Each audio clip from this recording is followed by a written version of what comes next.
म्हणजे तुम्ही पहिल्यांदा देवस्थान समितीकडे गेला पंढरपूरच्या आणि त्यावेळी तुम्ही ही कन्सेप्ट सांगितली असेल की असं आता हे ग्लोबल वारी हे माझं विजन आहे. पंढरपूरवरून UK ला पादुका घेऊन जाऊ, पण त्या विमानाने नाही तर बाय रोड. वारकरी संप्रदायाचे विचार, संस्कृती आणि अध्यात्मक परदेशातही पोचणार आहे. या पवित्र कार्याचा ध्यास घेऊन श्री डॉक्टर अनिल खेडकर उर्फ अनिल माऊली यांनी आपले कार्य सुरू केले. पंढरपूरचे गुरुजी आहेत पुजारी, त्यांनी मला विचारलं की हे जे तुम्ही कार्य हाती घेतलंय हे कार्य साधं नाही. तर सरळ तुम्ही विमानानं घेऊन येऊ शकताय 7-8 तास जो काही प्रवास होतो. मग हा गाडीनं घेऊन यायचा अट्टहास का? आणि वारी म्हणजे साधेपण आहे, वारी म्हणजे प्रेम आहे, वारी म्हणजे समर्पण आहे. तुमची नाळ मातीशी जोडण्याचं जर काही एक माध्यम असेल तर ते आहे वारी. असं वाटतं की तुम्ही बोलत राहा आणि मी ऐकत राहावं. 70 दिवस, 18,000 पेक्षा अधिक किलोमीटर आणि 22 पेक्षा अधिक देश. इतका मोठा प्रवास, इतके देश, हे कसं तुम्ही मॅनेज केला? साधारणतः एक पर्यंतचा खर्च या पूर्ण 70 दिवसासाठी लागला. गर्वाने सांगावं असं वाटतं, UK मध्ये आपण एक 5,500 स्क्वेअर फूटची जागा घेतलेली आहे. अरे वा. तर मला ही भीती होती की समजा मी 5, 6, 10 देश पुढे घेऊन आलो आणि एखाद्या कंट्रीने माझ्या पादुकाच जप्त करून घेतलं तर काय. ह्या प्रवासामध्ये माझ्यासोबत सर्वात मोठी व्यक्ती होती आणि ती म्हणजे नमस्कार, रामकृष्ण हरी. पंढरीची वारी, विठ्ठलाचे नाम आणि भक्तांच्या हृदयी सदैव तुझे धाम, असा लाखो लोकांच्या श्रद्धेचा केंद्रबिंदू असलेला विठुराया आपली भक्ती, प्रेम आणि मानवतेचा मार्ग कायमच दाखवत आलेला आहे. याच भावनेतून UK म्हणजेच इंग्लंडच्या भूमीवर विठुरायाचं मंदिर साकारत आहे. हे केवळ एक मंदिर नसून भक्ती, संस्कार आणि भारतीय संस्कृतीचे जागतिक केंद्रच आहे.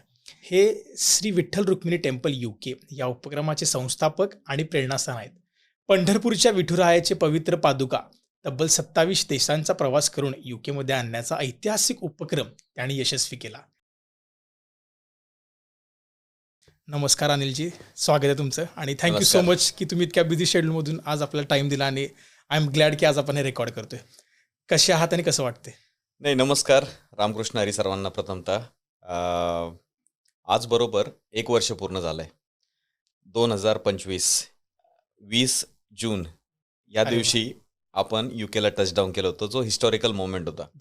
आणि खऱ्या अर्थाने मला असं वाटतं की आज आपण त्या ॲनिव्हर्सरीचं सेलिब्रेशन करतो एकत्र. तर मला आनंद आहे तुमच्यासोबत आजचा क्षण घालवता येतोय. आणि कुठेतरी वाटतं हे आपल्या चॅनलचं सौभाग्य आहे की आज आपण ह्या 1 वर्षाच्या ॲनिव्हर्सरीला कुठेतरी कॉन्ट्रीब्यूट करू शकतोय. नक्कीच. अगदी थोडक्यात तुमचं बॅकग्राऊंड ऐकायला आवडेल पहिलं. तसं बॅकग्राऊंड जर पाहायला गेलं तर सामान्य मध्यमवर्गीय कुटुंबातील एखादा मराठी मुलगा, वडील प्राथमिक शिक्षक, आई गृहिणी, आणि त्या कुटुंबामधून आपण पुढे शिक्षण करत करिअरचं जास्त काही आपल्याला माहिती नसते. खेडेगावात जिल्हा परिषदच्या शाळेत झालेलं शिक्षण, जसं जसं पुढे रस्ता येत गेला तसं जसं पुढे होत गेलो. म्हणजे असं काही लहान असताना ठरवलं नव्हतं की आपल्याला फॉरेनला जायचं आहे वगैरे. म्हणजे जसे मार्ग येत गेले तसं. पहिला मी पार्ट टाइम जॉब सुरू केला होता पोर्टरचा. अरे वा. म्हणजे बऱ्याचशा लोकांना इन्क्लुडिंग मी, आपण महाराष्ट्रामध्ये असताना पोर्टर काय गोष्ट असते ही माहिती नसते. पोर्टर म्हणजे सिंपल भाषेमध्ये किचनमध्ये भांडे धुण्याचं काम.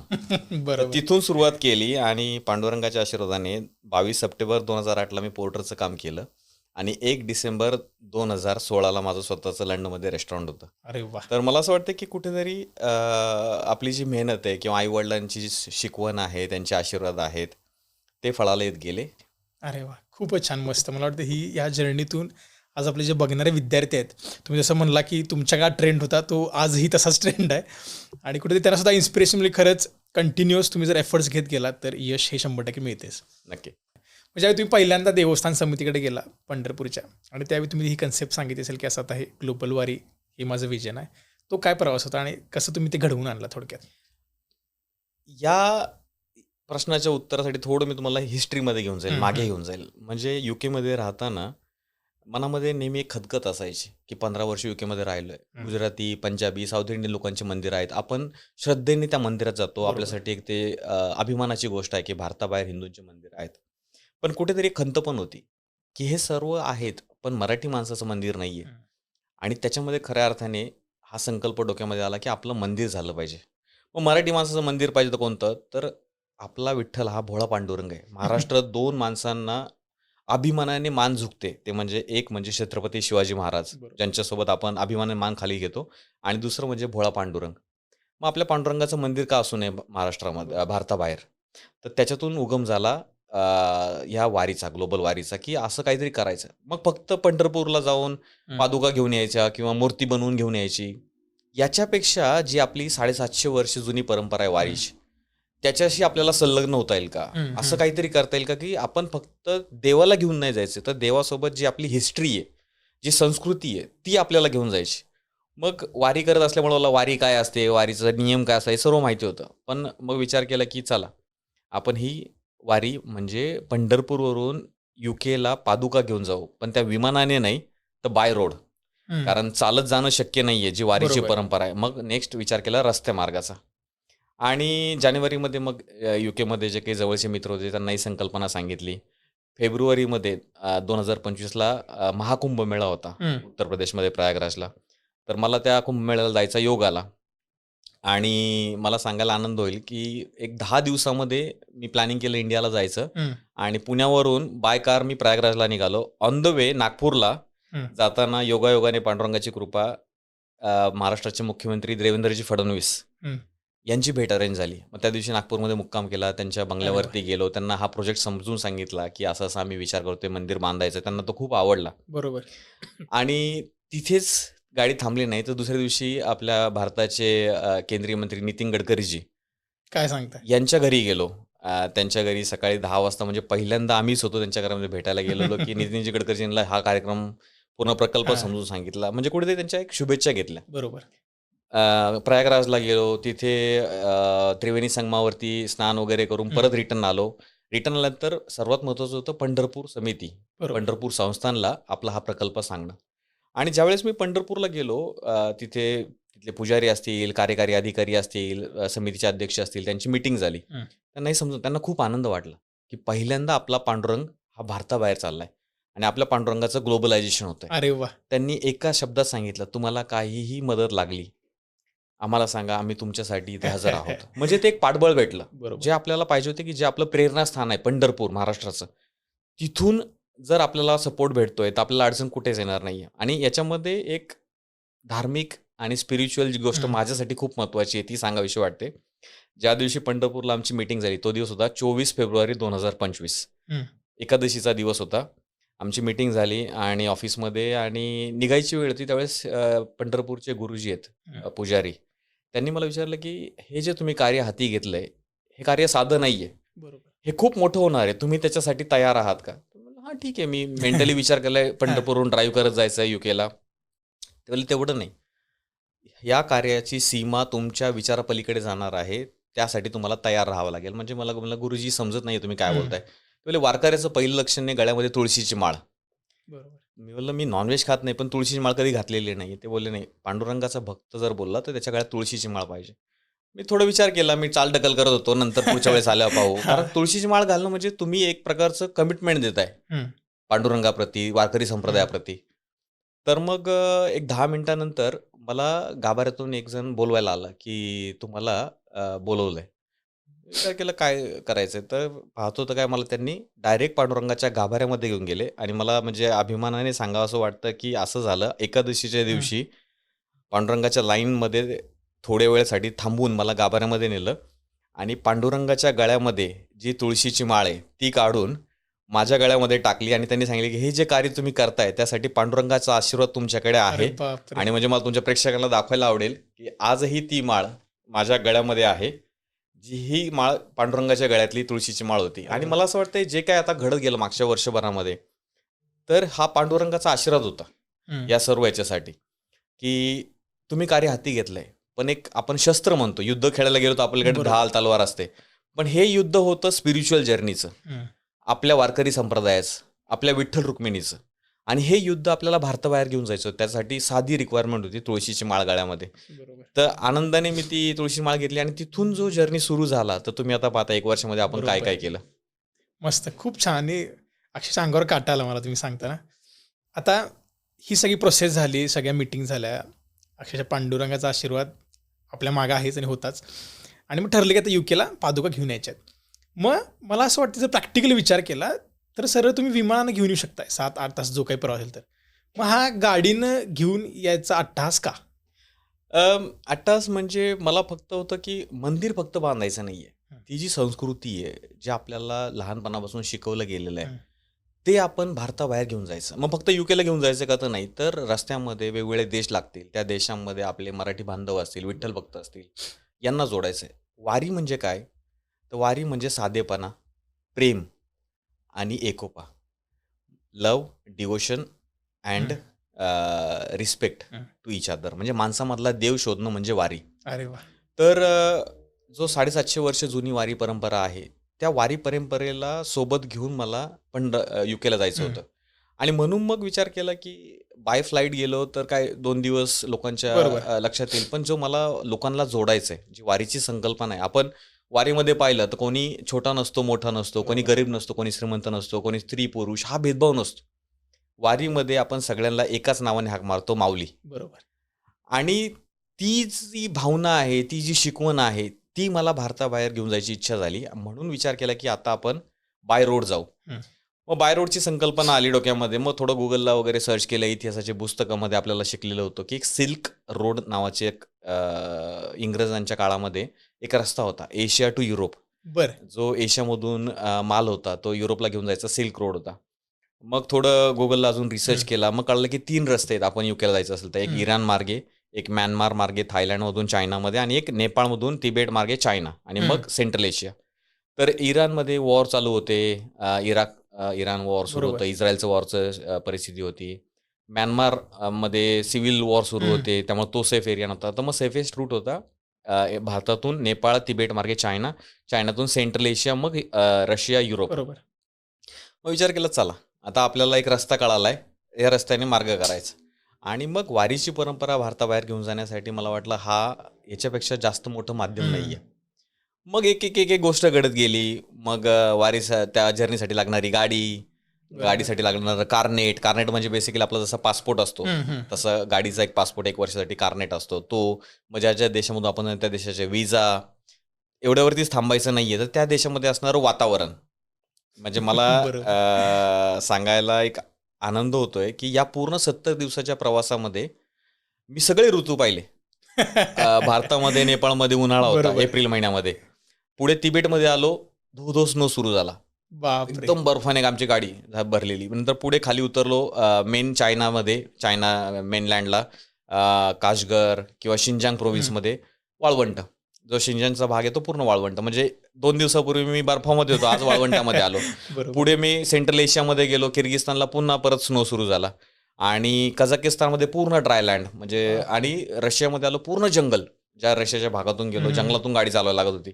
म्हणजे उन्हाळा, हिवाळा, पावसाळा सगळे ऋतू पाहिले. राईट. तेवढंच नाही तर टेम्परेचर -2+ आणि हाईट म्हणजे ज्यावेळेस मी तिबेटच्या एव्हरेस्ट बेस Altitude कॅम्पला ला. होतो, राईट. तर 17,000 फीट वरती होतो मी, बापरे. जिथे की आपल्याला ब्रिदिंगला पण त्रास होतो, बरोबर. श्वास घ्यायला. तिथून मी खाली ज्यावेळेस सेंट्रल एशियामध्ये होतो सी लेवलला होतो. सो हायेस्ट अँड मायनस बरोबर. Different weather conditions. तर ह्याचा सर्वांचा अभ्यास करावा लागला की आपल्याला क्लोदिंग काय लागेल, गाडीची तयारी तशी करावी लागेल. सो बऱ्याचशा गोष्टी आहेत तेव्हा प्रवासामध्ये. सो जर्नीचा मॅप आउट केला, कोणते देश लागतील ते मॅप आउट केलं. मग भारत,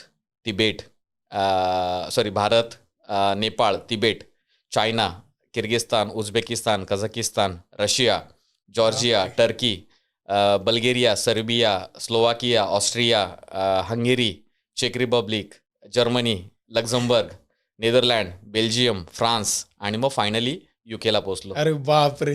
सो हा जो पूर्ण एक प्रवास होता, आता म्हणजे मला असं झालं की तो पूर्ण रूट पाठ झाला. राईट. जसं आपण एका सिटीतून दुसऱ्या सिटीत जातो, कारण हा अनुभव जो होता ना हा रोमांचकारी होता. 14 एप्रिलला जर्नी सुरू झाली आणि 22 जूनला आपण लंडनच्या टावर ब्रिजला ही जर्नी आपण समाप्त केली. 70 दिवस, 18,000 पेक्षा अधिक किलोमीटर आणि 22 पेक्षा अधिक देश. हा एक मला असं वाटतं की एक रोमांचकारी वारी होती आणि त्याचं देवाच्या कृपेने कोणतंही विघ्न न येता पूर्ण पार पडली. बरोबर. मस्त. असं वाटतं की तुम्ही बोलत राहा आणि मी ऐकत राहावं. मला वाटतं तुमच्या टी शर्टवर सुद्धा तुम्ही आता ज्या कंट्रीची नावं घेतला तो मॅप कदाचित सगळा. नक्कीच. हा मी मुद्दाम जाणून बुजून आजच्या पॉडकास्टसाठी घेतला की निघताना हा असा प्लॅनिंग मध्ये होता. Right. सर्व देश पण याच्यामध्ये काही देश ऍड झाले नंतर, हां हां जसं लक्झमबर्ग आहे. लक्झमबर्गच्या महाराष्ट्र मंडळाला समजलं की अशी अशी अशी वारी येते. त्यांनी रिक्वेस्ट केली, कारण लक्झमबर्ग हा एकदम छोटासा देश आहे बरोबर. बेल्जियम आणि जर्मनीच्या मध्ये. पण ज्यावेळेस आपल्याला एखादा विठ्ठल भक्त मराठी बांधव त्यांच्या आत्मीयतेने वाट पाहतो, तर आपल्याला नकार द्यायला थोडं चॅलेंजिंग बरोबर. होतं. त्यामध्ये रस्त्यामध्ये 22 पेक्षा अधिक, मला वाटतं 4-5 देश ऍड झाले. एक्स्ट्रा हां पण टाइम असल्यामुळे तो कव्हर करत आलो आणि I think it is a memorable journey. बरोबर. मस्तच. खूप छान. आता जसं तुम्ही सांगितलं की हा जो काही 70 दिवसांचा प्रवास होता. मग आता मी ॲज अ स्टुडंट मी इंडिया UK ट्रॅव्हल करताना बघतोय की किती व्हिसा रिस्ट्रिक्शन असतात, किती स्ट्रिक्ट असते.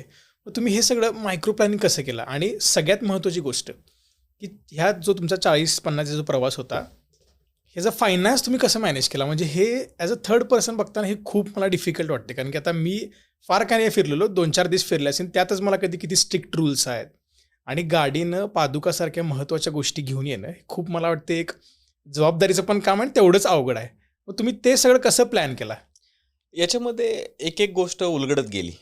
म्हणजे पहिलं होतं सुरुवातीला की जायचं तर कारने जायचं. मग कारसाठी रिक्वायरमेंट का लागते? तर कारनेट लागतो. त्याच्यानंतर सेकंड गोष्ट की प्रत्येक देशामध्ये, कुठल्या देशामध्ये व्हिसा लागतो, कुठल्या देशामध्ये व्हिसा लागत नाहीये. नंतर फॉर एक्झाम्पल काही गोष्टी अशा ज्या आपण इमॅजिनेशनच्या पलीकडे, म्हणजे चायनाच्या ज्यावेळेस नेपाळ क्रॉस करून आपण चायनामध्ये एंट्री करतो तिबेट रिजनमधून, तर तुम्हाला तिबेटचा सिंगल पर्सन व्हिसा भेटत नाही. सो तुम्हाला ग्रुपमध्ये एंट्री करावं लागते तिबेटमध्ये, आणि बरोबर. तो पण व्हिसा तुम्ही भारतातून किंवा UK मधून नाही करू शकत. त्यासाठी जावं तुम्हाला लागतं. काठमांडूला जावं लागतं. बापरे! नेपाळमध्ये काठमांडूला जाऊन चायनीज एम्बेसीमध्ये तुम्हाला ॲप्लिकेशन टाकावं लागतं की आम्हाला बाय रोड तिबेट रिजनमधून एंट्री करायची. तिथे तुम्हाला काठमांडूला 3-4 दिवस द्यावे लागतात, कारण ॲप्लिकेशन प्रोसेस व्हायला कमीत कमी बरोबर. 3 दिवस लागतात. हे छोट्या गोष्टी होत्या की ज्याच्यामध्ये आपल्याला थोडंसं आय थिंक टेक्नॉलॉजी, AI किंवा गुगलच्या मदतीने आपण हे करू शकतो. आणि आजकाल बरेचसे ग्रुप झालेले आहेत जे की ॲडव्हेंचरस आहेत. हं. सो ते तुम्हाला गाईड करतात. आणि तुम्हाला तिबेटमध्ये एंट्री करण्यासाठी ग्रुप लागतो. जसं मी सांगितलं की एक सोलो व्हिसा देत नाहीत. बरोबर. तर तुम्हाला एक मिनिमम 5 लोकांचा ग्रुप लागतो. तो एक ॲडव्हेंचरस ग्रुप होता. त्यांच्यासोबत मी जोडलं गेलो. मग त्यांच्यासोबत तो अरे वाह! व्हिसाची पूर्ण एंट्री केली. तर असे बरेचसे प्लॅनिंग होते की व्हिसा रिक्वायरमेंट, त्या देशाचं खानपान, व्हेजिटेरियन. मी सांगितलं माळगाळ्यामध्ये आल्यामुळे पूर्ण रेस्ट्रिक्शन होते की नॉनव्हेज बरोबर. वगैरे काहीच नाही टच करायचं, खायचं नाहीये. तर लिटरली चायना हा असा एक देश होता, सर्वात जास्त खायचे हाल हे चायनामध्ये झाले. बरोबर. पहिली गोष्ट म्हणजे लँग्वेज बॅरियर. राईट. तिथे आम्हाला इंग्लिश पण बोलून फायदा नव्हता. काय सांगता? दुसरी गोष्ट, सर्वात जास्त चॅलेंजिंग चायना का होता, तर जे आपले रेग्युलर ॲप्स आहेत ते पूर्ण बॅन आहेत. बरोबर. म्हणजे यूट्यूब बॅन आहे, व्हॉट्सअप बॅन आहे, Instagram ban, Facebook ban, Google maps ban. बापरे! म्हणजे जे आपले रेग्युलर साधन आहेत नॉन इंग्लिश स्पीकिंग माणसासोबत कम्युनिकेट करायला, ते सर्व बॅन होते. तर लिटरली चायनामध्ये असं व्हायचं की तुम्हाला खायचं तर काय खायचं? व्हेजिटेरियन बोलल्यानंतर ते मासे आणून समोर ठेवायचे, एग्ज आणून ठेवायचे समोर. तर मग हे पण प्लॅनिंग केलं होतं की जे आपले रेडी टू ईट वाले पॅकेट्स असतात तेवढ्या ते गाडीमध्ये दिवसासाठी. भरून ठेवले होते बापरे! की फक्त मग गरम पाणी घ्यायचं, रेडी टू ईटवालं पॅकेट टाकायचं आणि आपला प्रवास सुरू करायचा. किंवा फक्त आपला साधा राईस, प्लेन व्हाईट राईस घ्यायचा, डाळ तडका किंवा आपली दाल मखनी असेल, पुलाव असेल, जे काही असेल ते त्या डाळीसोबत खायचं. तर चायनाचा हा एक असा भाग होता की तुम्हाला फक्त Difficult. पासपोर्ट नाही, तर तुम्हाला त्या देशामध्ये लागणारं खानपान याची काळजी घ्यावी लागली. याच्याही पलीकडे जाऊन सांगतो, चायनामध्ये तुम्हाला तुमचं ड्रायव्हिंग लायसन हे चायनामध्ये चायनीज करावं लागतं. तुमच्या गाडीची नंबर प्लेटसुद्धा चेंज करावं लागते बापरे! चायनीजमध्ये. म्हणजे कधी असं वाटतं की जो तो देश आपल्या भाषेबद्दल किती अभिमान ठेवतो. बरोबर. तुम्ही आमच्या देशामध्ये या, पण आमच्या भाषेला अनुसरून राहा. मग चायनामध्ये आम्ही गेल्यानंतर मेनलँड चायना बॉर्डर क्रॉस करून जवळपास एक 4-5 दिवसानंतर त्यांचं मोठं RTO आपण म्हणतो तसं ऑफिस बरोबर. आलं शिगास्तेला, जे की ल्हासाच्या पहिलं मोठं टाऊन आहे. ल्हासा म्हणजे दलाई लामांचं बरोबर. ते पुताला पॅलेस वगैरे. मग ल्हासाला गेल्यानंतर तिथे RTO मध्ये आपलं ड्रायव्हिंग लायसन घेऊन जायचं. तर माझ्याकडे UKचं ड्रायव्हिंग लायसन होतं किंवा इंडियाचं ड्रायव्हिंग लायसन जर असेल, तर तुम्हाला ते ड्रायव्हिंग लायसन दाखवून त्याचं एक चायनीज व्हर्जन तुम्हाला देतात ते. सो ते तुम्हाला तुमच्यासोबत कॅरी करावं लागतं. सेम तुमच्या गाडीचं RC बुक किंवा तुमच्या गाडीचं जे काही रजिस्ट्रेशन आहे Documents असतील. हां. ते द्यायचं. त्याच्या अगेन्स्ट तुम्हाला एक ती नंबर प्लेट देतात, चायनीज नंबर प्लेट. आणि ती नंबर प्लेट तुमच्या डॅशबोर्डवरती कायम ठेवायची जोपर्यंत तुम्ही चायना एक्झिट करत नाही. आणि जर तुमच्याकडे ती डॅशबोर्डवरती नसेल तर तुम्हाला मोठे फाईन मारतात ते लोक.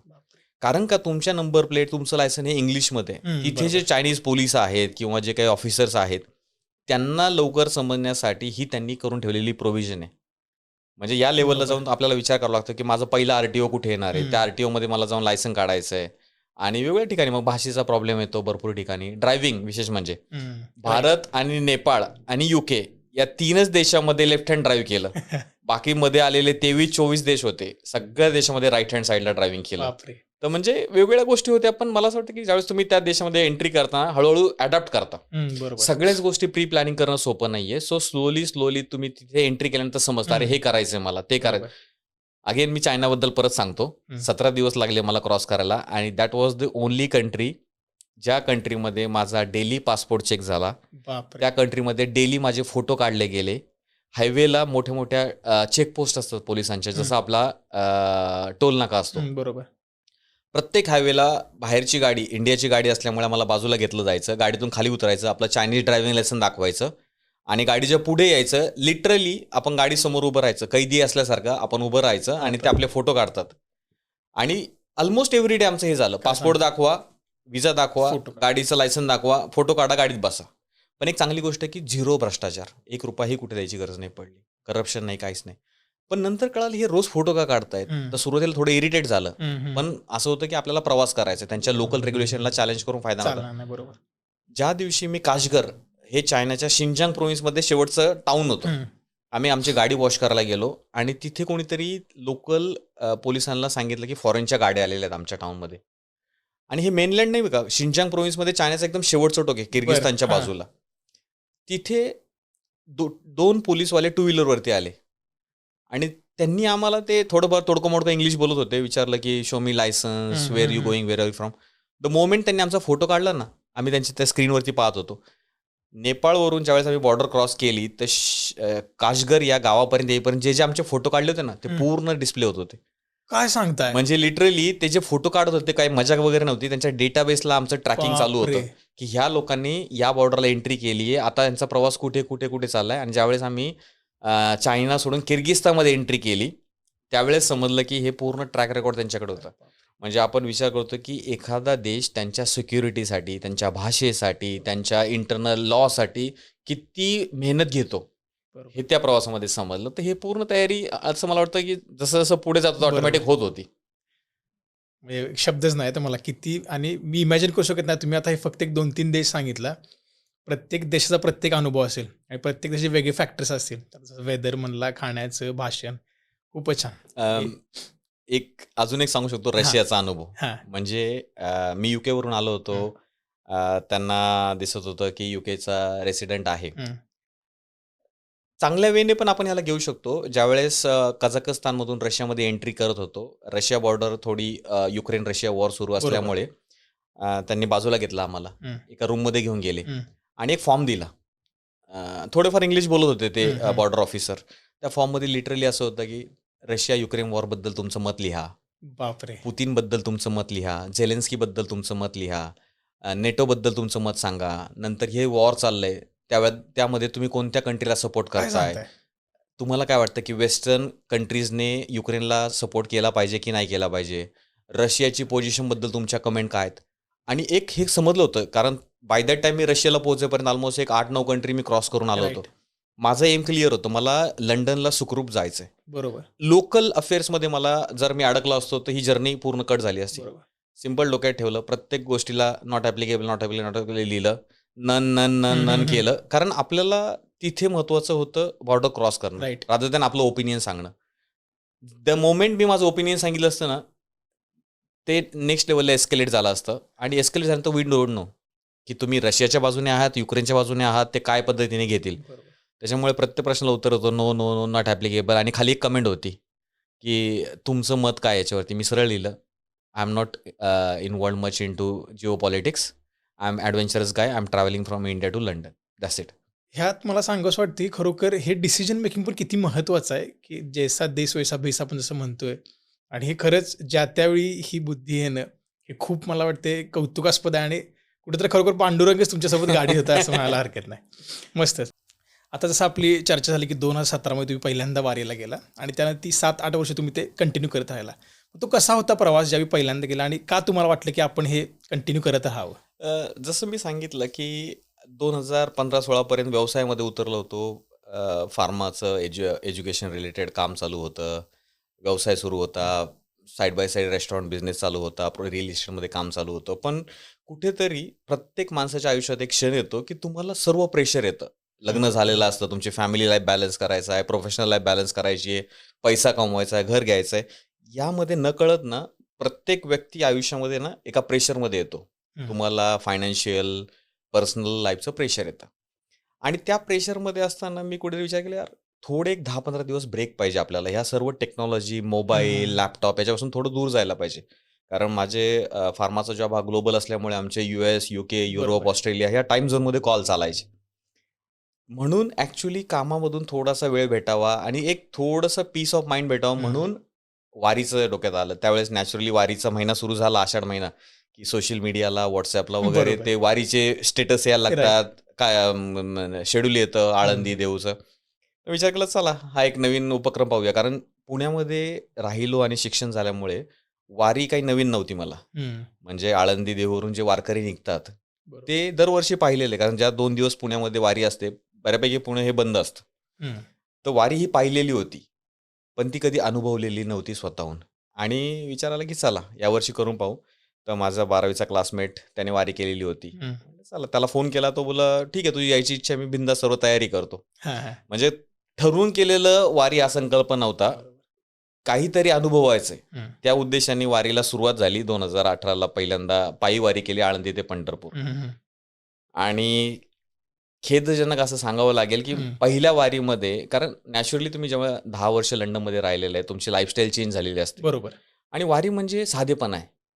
वारी म्हणजे प्रेम आहे. वारी म्हणजे समर्पण आहे. अरे वाह! तुमची नाळ मातीशी जोडण्याचं जर काही एक माध्यम असेल, तर ते आहे वारी. जर तुम्हाला तुमच्या मातीसोबत जोडायचंय, तुम्हाला ग्राउंडेड राहायचंय, तर मी सांगेल, की प्रत्येकाने वारी केली पाहिजे. तो मी खरी गोष्ट म्हणजे शिकलो वारीमध्ये. पण जी काही आपण म्हणतो सुखी संसाराची हं. सोडून या गाठ, पाऊले चालती पंढरीची वाट. आपल्या देवाच्या कृपेने सगळ्यांच्या आयुष्यात सुखी संसार आहे. बरोबर. पण त्या वारीमधलं जे काही तुम्हाला लक्झरी आहे ती कमी हं, होते. हं. कुठेही पावसामध्ये तुम्हाला झोपावं लागतं, चालावं लागतं, जेवणाची वेळ नसते, ऊन, वारा, पाऊस असतो हं. आणि नॅचरली आपल्याला वाटतं, "अरे, हे कशासाठी करतोय मी? याच्यातून काय अचीव्ह करायचंय?" तर तो पण एक मनामध्ये क्षण येतो, की वारी अरे वाह! काय करायची गरज आहे? सगळं काही भेटलंय मला. पण जेव्हा तुम्ही पंढरपूरला पोहोचता ना, त्यावेळेस मागे वळून पाहिल्यानंतर, की आळंदीवरून मी जो प्रवास सुरू केला होता 21 दिवसापूर्वी हं. आणि आज मी 250 किलोमीटर चालत आलोय. काय गमावलं मी? तर शारीरिक थोडासा थकवा आला असेल, मानसिक थकवा आलेला असेल किंवा थोडेफार हाल झाले असतील. पण एक समाधान असतं चेहऱ्यावरती, की मी माझ्या मातीशी जोडण्यासाठी त्या लेव्हलच्या लोकांमध्ये मिक्स झालो. आयुष्यात प्रत्येकजण आपापल्या क्षेत्रामध्ये काही ना काही अचीव्ह करतो. बरोबर. पण जेव्हा तुम्ही लोकांमध्ये मिक्स होता, त्यांचे दुःख, सुख शेअर करता, त्यावेळेस खरं समजतं, की अरे आयुष्याकडे पाहायचा दृष्टिकोन काय असला पाहिजे. हं. म्हणून ती जो तुमचा प्रश्न होता, की वारी सुरुवात कशी झाली? हं. तर ती वारी सुरुवात झाली होती कुठेतरी प्रेशर, लाईफचं प्रेशर हं. होतं, बरोबर. जॉबचं प्रेशर होतं. त्याच्यापासून एक थोडा विराम मिळावा म्हणून. हं, हं. पण गेल्यानंतर वेगळं जग भेटलं, की आयुष्याकडे पाहायचा दृष्टिकोन कसा असला पाहिजे. तुम्ही कितीही उंचीवरती गेला, तर तुम्ही जमिनीवरती राहिले पाहिजे, हे शिकवलं वारीने. अरे वाह! आणि मला वाटतं कुठेतरी त्याचमुळे तो जो एक वेड म्हणा, ते जे एक प्रेम म्हणा, ते डेव्हलप होत गेलं आणि तुम्ही नंतर स्वतःला कधीच थांबवलं नाही त्या वारीपासून. मग त्यानंतर आला तो म्हणजे कोविडचा काळ. सगळ्यात भयानक काळ आणि पूर्ण जग अक्षरशः बंद झालं होतं. त्यावेळी तुम्हाला जी कन्सेप्ट सुचली ग्लोबल वारी, तो टर्निंग पॉइंट काय होता आणि कसा होता तो प्रवास? म्हणजे पहिल्या वर्षी वारी केल्यानंतर आवड निर्माण झाली हं. आणि हे सगळ्या वारकऱ्यांचं आहे. माझं एकट्याचं मत नाहीये. पहिल्यांदा वारी करतो, वाटतं की यार नेक्स्ट इयरला जायचं, नाही जायची हं. द्विधा मनस्थिती असते. पण जेव्हा जसं-जसं आषाढ महिना जवळ येतो, प्रत्येकाला वाटतं यार जायला पाहिजे वारीला. पण अनफॉर्च्युनेटली 2020ला कोविड आला, लॉकडाऊन लागलं सगळीकडे. आम्ही यूकेमध्ये होतो. वारी कॅन्सल झाली. म्हणजे फक्त पादुका जाणार होत्या हं. बाय बस पंढरपूरला. मग विचार केल्यावर यावर्षीची वारी काहीतरी वेगळी केली पाहिजे. सर्व काही ऑनलाईन चालू होतं, व्हर्चुअली चालू होतं. म्हणजे हं. कॉलेज, बरोबर. स्कूल सगळे ऑनलाईन होत होते. अ, तर ऑफिसेस वर्क फ्रॉम होम सुरू झालं होतं. तर विचार आला की आपण वारी व्हर्चुअली का नाही करायची? हं. जर सर्व व्हर्चुअली येते. तर असंच माझ्या वाईफसोबत, निकेतासोबत बोलताना तिला बोललो, "आपण आळंदी ते पंढरपूर जेवढं अंतर आहे, हं. तेवढं आपण यूकेमध्ये आपल्या एरियामध्ये बसून करू पूर्ण." पटकन एक WhatsApp ग्रुप क्रिएट केला. हां. 2-3 मित्रांना ॲड केलं आणि तो ग्रुप एवढा फास्ट व्हायरल झाला, हां. की 3 दिवसामध्ये 300हून अधिक लोकं अरे बाप! त्या ग्रुपमध्ये जॉइन झाले आणि फक्त यूकेचे नाही, तर US, Canada, Netherland, Dubai, Kuwait, Bahrain, काय सांगता? इंडिया सगळीकडचे लोकं जॉइन झाले. कारण ती कन्सेप्ट अशी होती, हं. की त्यावेळेस जे रिक्वायरमेंट होते की तुम्ही तुमच्या एरियामध्येच फक्त थांबा, बाहेर जायचं नाहीये, लॉकडाऊन आहे. तर लोक प्रत्येक एरियामध्ये चालायचे. मग डेली आम्ही काय केलं होतं, तुमच्या क्षमतेनुसार चाला. 1 किलोमीटर, 10 किलोमीटर, 15 किलोमीटर आणि अरे ग्रुपमध्ये वा. टाका की किती चाललेत. एकच होतं एम, आषाढीपर्यंत जे आळंदी ते पंढरपूर अंतर आहे तो ते डिस्टन्स पूर्ण कव्हर झाला करायचं. पाहिजे. अरे वा. आणि सरप्राइझिंगली ऑलमोस्ट 90% लोकांनी ते अंतर पूर्ण केलं.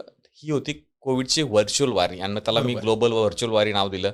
नेक्स्ट इयरला पुन्हा 2021ला लॉकडाऊन होतं. पुन्हा सेम वारी रिपीट झाली आणि 2022ला नॉर्मल वारी सुरू झाली. मग ती आपण व्हर्च्युअल वारीला होल्ड केला आणि नॅचरल जी आपली रेग्युलर पायी बरोबर. वारी आहे त्याचं पुन्हा सुरुवात केली. अरे वा, खूपच छान. जसं तुम्ही बोलताना तो उल्लेख केला, की आम्ही. मग मला खरंच जाणून घ्यायला आवडेल, की तुमच्यासोबत ह्या जर्नीमध्ये कोण-कोण होतं? आणि जसं मगाशी तुम्हाला विचारलं, की हे फायनान्शियल खूप महत्त्वाचं आहे आणि इतका मोठा प्रवास, इतके देश, हे कसं तुम्ही मॅनेज केलं? आम्ही म्हणतो मी, कारण ह्या प्रवासामध्ये माझ्यासोबत सर्वात मोठी व्यक्ती होती आणि ती म्हणजे पांडुरंग, अरे वाह! पांडुरंगाच्या पादुका. ज्यावेळेस मी पंढरपूरवरून निघालो, हं. आपले युकेचे काही बांधव माझ्यासोबत होते पुण्यापर्यंत, काही महाराष्ट्राच्या बॉर्डरपर्यंत होते. नंतर युपीच्या बॉर्डरपर्यंत काही आपले मराठी बांधव हं. माझ्यासोबत होते. पण अनफॉर्च्युनेटली तिथून पुढे व्हिसा रिक्वायरमेंट बरोबर. असल्यामुळे मी आणि पादुका हाच फक्त जर्नी होता युकेपर्यंत. मध्ये ॲडव्हेंचरस ग्रुप मला जॉइन करावा लागला. जसं मी सांगितलं तिबेटला ग्रुप व्हिसा लागतो. तर हं. मध्ये ग्रुप्स वगैरे जॉइन केले. त्यांचे काही मार्गदर्शन थ्रू रूट चेंज केला वगैरे. तर पूर्ण हा प्रवास माझ्या एकट्याचा बापरे! नव्हता. विठ्ठल रुक्मिणी हे सोबत माझ्या बाजूला पॅसेंजर सीटवरती बसलेले होते.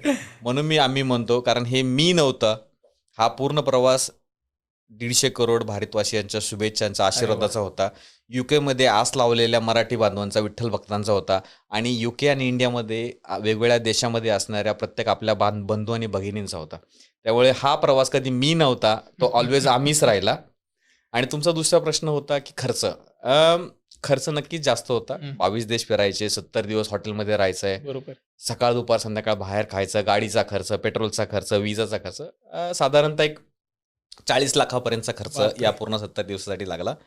पण कसं होतं की एक ध्येय घेतलं होतं आपण आणि ध्येयासमोर आर्थिक मला वाटतंय की चणचण ही काही खूप मोठी गोष्ट नाहीये. जर तुम्ही एखादा विचार केला की मला गोष्ट अचीव्ह करायची आहे, तर बाकीच्या गोष्टी ऑटोमॅटिक तुम्हाला सपोर्ट करतात.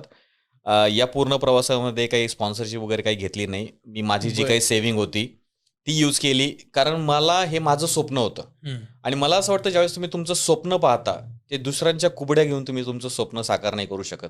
तुमच्या स्वप्नासाठी तुम्हाला तुमचे पंख मोठे करावे लागतात अरे वाह! आणि ज्यावेळेस तुमचे पंख तुम्हाला भरारी घ्यायला शिकवतात, नंतर तुम्हाला बाकीचे लोकं त्यांच्या कॅमेऱ्यामध्ये टिपायला समोर येतात. त्यामुळे तुम्ही पक्षी बनण्यासाठी तुमच्या पंखामध्ये बळ द्या.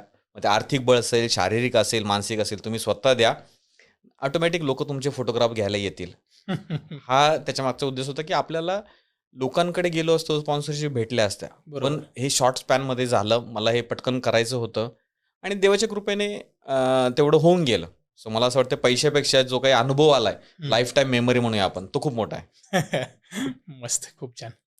आता ही जी ग्लोबल वारी आहे, ह्याच्यामुळे कम्युनिटी नेटवर्क खूप स्ट्रॉंग झालं आणि ह्याच्यामुळे जसं आपण बोलत होतो काल, की 48 मंडळ असू देत, हजारो लाखो मराठी बांधव यूकेमध्ये तुमच्याशी कनेक्ट झाले आणि ह्या सगळ्यांचा सारांश किंवा एक रिझल्ट म्हणून आपण ग्रँड वाद्य महोत्सव हा कार्यक्रम केला, की ज्याची मला वाटते जगभर दक्षता घेतली गेली आणि त्या दिवशी आपण वर्ल्ड रेकॉर्डसुद्धा रजिस्टर केला. कसं होतं हे सगळं? अ, या वारीचं जर सक्सेस किंवा पंढरपूर ते लंडन हं. याचं जर सक्सेस जर काय घ्यायचं असेल माझ्या दृष्टीने, हं. पांडुरंग तर युकेला आला आणि तो येणारच होता. त्याच्यासाठी आपण खूप काही केलं असं काही नाहीये. पण भारतापासून ते युकेपर्यंत जे छोटे-मोठे देश होते, ते एका माळेमध्ये जोडले गेले. अरे वाह! आज ज्यावेळेस मी मागे वळून पाहतो, किर्गिस्तानसारख्या देशामध्ये ऑश नावाचं छोटंसं शहर आहे. तिथे बसलेला मराठी माणूस तो माझ्याशी कनेक्ट झाला. तिबिलिसी जी की जॉर्जियाची राजधानी आहे. 750 विद्यार्थी माझ्या स्वागतासाठी, पादुकांचं दर्शन बापरे! घेण्यासाठी आले. हॉलमध्ये मोठा कार्यक्रम केला. असे कितीतरी देश आहेत, ज्या देशामध्ये आपण विचार केला नव्हता, की आपले मराठी बांधव, विठ्ठल बरोबर. भक्त असतील. ते आपल्याला जोडता आले. आणि जो मी परत सांगतो, की वारी म्हणजे काय? तर एकमेकाला जोडण्याचं साधन आहे. हं. आपण या वारीतून लोकांना जोडलो, तो माझ्यासाठी सक्सेस आहे. ज्यावेळेस युरोपमध्ये आलो, प्रत्येक देशामध्ये कार्यक्रम झाले आणि नुसते कार्यक्रम नाही झाले. 500-600 लोकं ढोल ताशाच्या गजरात मिरवणूक काढली. काय सांगता? छोटे-छोटे मुलं म्हणजे मी ज्यावेळेस प्रागमध्ये होतो, चेक रिपब्लिकला. एक 3 महिन्याचा मुलगा वारकऱ्याचा ड्रेस घालून त्याच्या अगदी घरच्यांनी आणलेला होता आणि त्याच्यासोबत माझा फोटो काढलेला आहे मी आठवण हां. म्हणून, की एक त्यांना कुठेतरी वाटतं, की माझी वारी, माझ्या भारताची, माझ्या महाराष्ट्राची संस्कृती असलेली वारी, ही साता समुद्रापार चेक रिपब्लिकमध्ये आली आहे. तर माझ्या घरातला छोटा मेंबर 3 महिन्याचं बाळ, त्याला पण मला याच्यात सामील करून घ्यायचं. बरोबर. ते माझ्यासाठी यश आहे. दुसरी गोष्ट म्हणजे ज्यावेळेस मी युकेला पोहोचलो, युकेला पोहोचल्यानंतर पहिल्यांदा मला समजलं, की युकेमध्ये छोटे-मोठे हं. 48 मंडळ म्हणूया किंवा ग्रुप्स आहेत. बरोबर. जनरली आपण ज्या एरियामध्ये राहतो 2-3 जे मंडळ असतात आपण त्याचे संलग्न असतो. माहीत असं बरोबर. पण मग 22 जूनला मागच्या वर्षी ज्यावेळेस आपण इथे पोहोचलो त्यानंतर पुढचे 4 महिने पादुका दर्शनांचे वेगवेगळ्या टाउनमध्ये कार्यक्रम झाले युकेमध्ये पूर्ण. युकेमध्ये. आणि त्याचं फळ म्हणजे या वर्षी जो आपण 6 जूनला विंडसर रेस कोर्सला वाद्य महोत्सव केला. हं. त्याचं फळ असं होतं की आपण युकेच्या वेगवेगळ्या मंडळांपर्यंत पोहोचलो. हा जो वाद्य महोत्सव होता हा खरंच ऐतिहासिक झाला. बरोबर. आपलं 3000 लोकांचं टार्गेट होतं. आपला 6 जूनला प्रोग्रामच्या अगोदर 5 दिवस आपला प्रोग्राम सोल्ड आउट झाला होता. मला भरपूर फोन आले की मराठी माणसांचा प्रोग्राम पहिल्यांदा या लेवलचा सोल्ड आउट झालेला आहे. बरोबर. येस. आणि पहिल्यांदा इतिहासात माझ्या माहितीप्रमाणे तरी महाराष्ट्र सोडल्यानंतर 250 वादक, 109 ढोल, 45 ताशा, 70 झांज आणि 22 शंख एकत्र येऊन ज्यांनी जो निनाद केला ना त्या दिवशी, तो तुम्ही सगळं यूट्यूब, सोशल मीडिया सगळीकडे पाहिला असेल. आणि त्याचा जो आवाज आहे तो मीडिया रूपी भारतापर्यंत गेला आणि बरोबर. भारताने त्याला दाद दिली. तर मला असं वाटतं आपली जी संस्कृती आहे, आपली जी माती आहे, आपली जो कल्चर आहे, परंपरा आहे, त्याला आपण कुठेतरी एक ग्लोबल लेवलला प्लॅटफॉर्म द्यायचं काम केलेलं आहे. आणि त्याचं उत्तर म्हणजे वाद्य महोत्सव होता. एक फीडबॅक नाव न घेता सांगतो, हं. त्या व्यक्तीने सांगितलं, मराठी माणसाला एकत्र न येण्याचा श्राप आहे. पण बरोबर. कुठेतरी श्री विठ्ठल रुक्मिणी मंदिर युके आणि वाद्य महोत्सव याने त्याला अपवाद दिलेला आहे. बरोबर. आणि मला वाटतं आपण इथून पुढे तुमच्या पॉडकास्टतर्फे मी लोकांना एक आव्हान करू इच्छितो, की आपण जे म्हणतो ना, की मराठी माणूस मराठी माणसाचे पाय खेचतो किंवा मराठी माणूस एकत्र येत नाही. तर आपण हे पहिलं बोलणं बंद करूया. बरोबर. आपण येतो एकत्र, फक्त उद्देश चांगला पाहिजे आणि समोरच्या करण्याचा भाव चांगला असला पाहिजे. कुठेही जा जगाच्या कानाकोपऱ्यामध्ये लोक मदतीसाठी पुढे येतात, फुलना फुलाची पाकळी देतात. बरोबर. पण त्यासाठी तुमचा भाव चांगला पाहिजे आणि आपण मराठी माणूस हे एकत्र आहोत आणि अभिमानाने मी सांगू शकतो की युकेतला मराठी माणूस हा एकत्र आलेला आहे अरे वा. आणि तो एकत्र टिकणार आहे. तर वाद्य महोत्सव हा सक्सेस होता. आता याचं पुढं काय झालं तर ग्लोबल वारीबद्दल तुम्ही विचारलं. तर ज्यावेळेस मी भारतातून लंडनला आलो, भरपूर देशातले लोक कनेक्टेड झाले. पण मग कुठेतरी वाटलं की ह्यांना विसर पडायला नको. बरोबर. हे रेग्युलर झालं पाहिजे. आणि जी आपली संस्कृती आहे, तुम्ही आम्ही झालं, वारीसाठी आपण भारतात जाऊ शकत नाही, फॅमिली रिझन असतील, जॉब असतील. मग आपणच वारी का नाही लंडनवरून सुरू केली, हा डोक्यात आला आणि त्याच्यातून जन्म झाला ग्लोबल वारीचा. बरोबर. मागच्या वर्षी उद्देश एकच होता, पादुका घेऊन यायच्या, मंदिर बांधायचं हं. आणि तिथे पादुका ठेवायच्या. पण मग वारी जी संकल्पना आहे ही दरवर्षी जशी भारतात होते तशी इकडे का करू नये. आणि मग थाटामाटात 6 जूनला हं. वारीचं आपण प्रस्थान केलं युकेमधून. बरोबर. आणि आज मला सांगायला आनंद होतो की युरोपमध्ये सीमलेसली त्या पादुका पुढे जात आहेत. यावर्षी बदल काय केला आम्ही, हं. तर युकेवरून कोणी त्या पादुका घेऊन जायच्या ऐवजी आपण केली रिले वारी. हं, जशी हं, हं. आपण रनिंगमध्ये रिले असते, आपण बरोबर. बॅटन एकाला दुसऱ्याला पास करतो, राईट. तसं युकेने पादुका दिल्या नेदरलँडला, नेदरलँडने पुढे पास केल्या बेल्जियमला, बेल्जियमने पास केले फ्रान्सला, फ्रान्सवरून अरे लक्झमबर्ग, वा. जर्मनी, पोलंड, चेक रिपब्लिक आणि आज पादुका पोहोचलेल्या आहेत हंगेरीमध्ये. हं. हंगेरीवरून पुढे जाणार टर्की, टर्कीवरून जॉर्जिया आणि जॉर्जियानंतर बाय फ्लाईट जातील मुंबईला, मुंबईवरून त्या जातील पुण्याला आणि पुण्यावरून 6 जुलैला आपण पायी वारी करतोय पंढरपूरसाठी. तर अरे 6 जुलैला जी ॲक्च्युअल वारी आहे तर हं. युकेच्या पादुका या 6 जुलैला आळंदीवरून प्रस्थान करतील माऊलींच्या इथून आणि 20 जुलैला त्या पंढरपूरला पोहोचतील पांडुरंगाचा आशीर्वाद घ्यायला आणि तिथून 22 जुलैला त्या परत युकेला येतील, कारण 25 जुलैला आहे आषाढी एकादशी. बरोबर. युकेच्या विठ्ठल भक्तांना ज्यांना फिजिकली भारतामध्ये पंढरपूरला जाता येत नाहीये त्यांच्यासाठी आपण पांडुरंगाचा प्रतिकात्मक आशीर्वाद घेऊन येत आहोत पंढरपूरवरून. तर ज्यांना कोणाला वारीत सहभागी बरोबर. होता येत नाहीये, पंढरपूरला जाता येत नाही, त्यांच्यासाठी मी अभिमानाने आणि हंबली रिक्वेस्ट करतो की या आपल्या पादुकांचं दर्शन घ्या आणि आपल्यावरती पांडुरंगाचा आशीर्वाद साता समुद्रापार राहील 100% नक्कीच. तर हे जे होतं हे वाद्य महोत्सव ग्लोबल वारी, मला असं वाटतं की हे आपलं एक एकीचं बळ आहे. बरोबर. आपण एकत्र आलोय, हे कोणी एकट्या माणसाचं काम नाहीये. याच्यासाठी सर्वांची शक्ती लागते आणि आर्थिक स्वरूपाची लागते, पण त्याच्यासोबत वेळ देणं, शुभेच्छा सगळ्या देणं, गोष्टी आल्या. प्लॅनिंग आहे भरपूर. तर हे मला वाटतं एकत्र आल्यानेच शक्य होतंय. आता जसं मग ही संकल्पना आता खरोखर कुठेतरी रिॲलिटीमध्ये उतरायला लागलं, जसं युकेचं टेम्पल आपलं पहिलं विठ्ठल रुक्मिणीचं. त्यावेळी तुम्ही सुरुवातीला तुम्ही मगाशी याचा उल्लेख केला, पण मला परत विचार असं वाटतं की कुठल्या कुठल्या पॉलिटिशियन्सना स्पेसिफिकली भेटला, कारण की मला माहिती आहे की ह्यासाठी कदाचित एक वेगळ्या लेवलची ताकदसुद्धा लागते. मग ती राजकीय असेल, आर्थिक असेल, जसं तुम्ही गोष्टीचा उल्लेख केला. मग ती कसा तो अनुभव होता? मला आवर्जून तुम्ही नाव घ्यावं अशी इच्छा आहे की ज्यांनी काय तुम्हाला ह्या प्रोजेक्टमध्ये सपोर्ट केलं, आणि ती पहिली बडी मीटिंग कशी झाली? अम, जसं मी मगाशी बोललो, याच्यामध्ये असं काही ठरवलं नव्हतं की आपल्याला या व्यक्तीला भेटायचंय, त्या हं, व्यक्तीला भेटायचंय. महाकुंभ मेळ्यासाठी नागपूरला गेलो होतो, हं. युपीला जाण्यासाठी. अचानक मित्राने सांगितलं की देवेंद्रजी नागपूरमध्ये आहेत, आपण भेट करायची का? तर ते घडून आलं, प्लॅनिंग हं. झाली, त्यांच्याशी बरोबर. पीएशी बोलून वगैरे मीटिंग अरेंज केली. सर्वात पहिली मीटिंग कोणत्याही राजकीय व्यक्तीसोबत जर झाली असेल, तर ते होते महाराष्ट्राचे मुख्यमंत्री. ना मी नगरसेवकासोबत बोललो, ना मी सरपंचासोबत बोललो, ना मी एखाद्या अरे आमदार, खासदार. बापरे!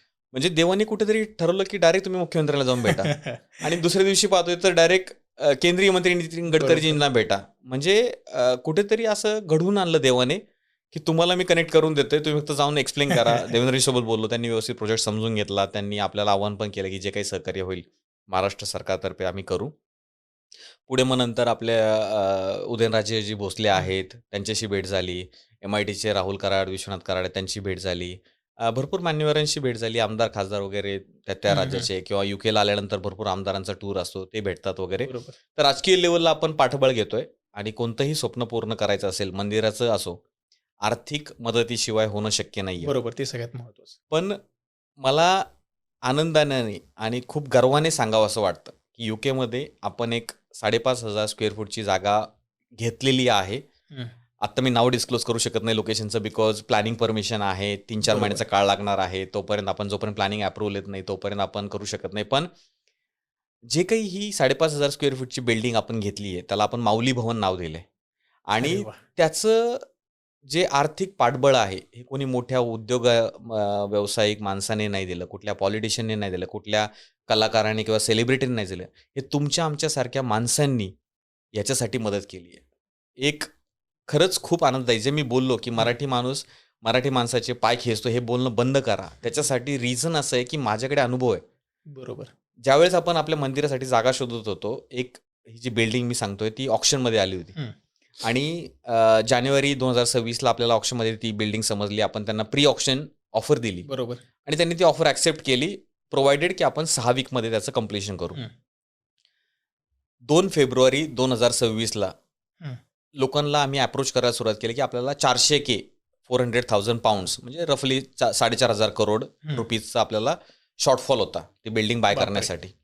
2 फेब्रुवारीला आपण आव्हान केलं आणि पांडुरंगाच्या आशीर्वादाने आणि आपल्या मराठी बांधवांच्या किंवा विठ्ठल हं. भक्तांच्या एकीने 24 फेब्रुवारीला अकाउंटमध्ये 400 के होते. अरे वाह! फक्त 22 दिवसांमध्ये आपण जे 400 किती के मोठी आपल्याला अमाउंट. शॉर्ट पडत होते, ते लोकांनी कर्जरूपी म्हणजे बिनव्याजी हं. कर्जरूपी किंवा कोणी डोनेशन या वेगवेगळ्या स्वरूपामध्ये दिलं आणि आपण ती बिल्डिंग 6 मार्चला कंप्लीशन केलं. आता आपल्याकडे ती पूर्ण बिल्डिंगची चावी आहे. 22 गाड्यांचं कार पार्क आहे. खालच्या अरे वाह! फ्लोअरला 2,500, वरच्या फ्लोअरला 3,000 ची जागा आहे. मोठा परिसर आहे, हायवेला लागून आहे. पण मला असं वाटतं, की हे लोकांचं जे पाठबळ आहे, जे काही आपण इमारत उभी करतो, ही सर्वसामान्य माणसांच्या मेहनतीवरती उभी करते. बरोबर. तर पांडुरंगाने पहिली वीट लावलेली आहे. ही जी काही 5,500 स्क्वेअर फूटची वीट आहे, अभिमानाने आपण पुढच्या पिढीला सांगू शकतो, की ही बरोबर. सर्वसामान्य माणसांच्या मेहनतीतून उभी राहिली आहे. इथून पुढे मोठं काही करायचं स्वप्न आहे. म्हणजे 4 एकर, 5-10 एकर जागा घ्यायची आहे, मोठं मंदिर बांधायचं आहे, तिथे अन्नदान सुरू बरोबर. हॉल करायचा आपल्याला, कुठे आपल्याला भक्त निवास करायचा आहे, आपल्या संतांचं म्युझियम करायचं आहे. ते होणारच आहे. त्याच्यासाठी मोठे लोकं येतीलच. हं. पण ज्यावेळेस आपण मागे इतिहासात डोकून पाहू ना, त्यावेळेस कळेल की कुठल्या मोठ्या नेत्याने, कुठल्या मोठ्या सेलिब्रिटीने ना कुठल्या मोठ्या उद्योगपतीने हे हं. मदत केली आहे. UKमध्ये विठ्ठल रुक्मिणीचं मंदिर उभारण्यासाठी सर्वात मोठा हातभार लावला आहे या सामान्य विठ्ठल भक्तांनी. तर तो एक आपल्यासाठी गर्वाचा क्षण आहे. खूपच. आणि मला आवर्जून सांगावंसं वाटतं ना, मी सुद्धा एक 5 वर्ष इथं राहतोय. मराठी लोकांना एकत्र करणं हे खूप अवघड आहे. आता बरोबर तुम्ही म्हणला, की हे बोलणं पहिला बंद केलं पाहिजे. पण मला हे सांगावंसं वाटतं, की इतका 3-350 लोकांचा इव्हेंट करणं हे अतिशय अवघड आहे. आता डोनेशनचं पण जसं तुम्ही म्हणला, की आपल्या इथं खूप सोपं आहे. आज ह्या नेत्याकडे गेलं, त्या नेत्याकडे गेलं, ही ऑर्गनायझेशन, की थोडंफार ईझी आहे इथल्यापेक्षा. आणि इथं इतक्या लोकांचा विश्वास जिंकून हे उभा करणं हे खूप कौतुकास्पद आहे आणि खरंच मला अभिमान आहे या गोष्टीचा की मस्त मला शब्द नाहीत बोलताना.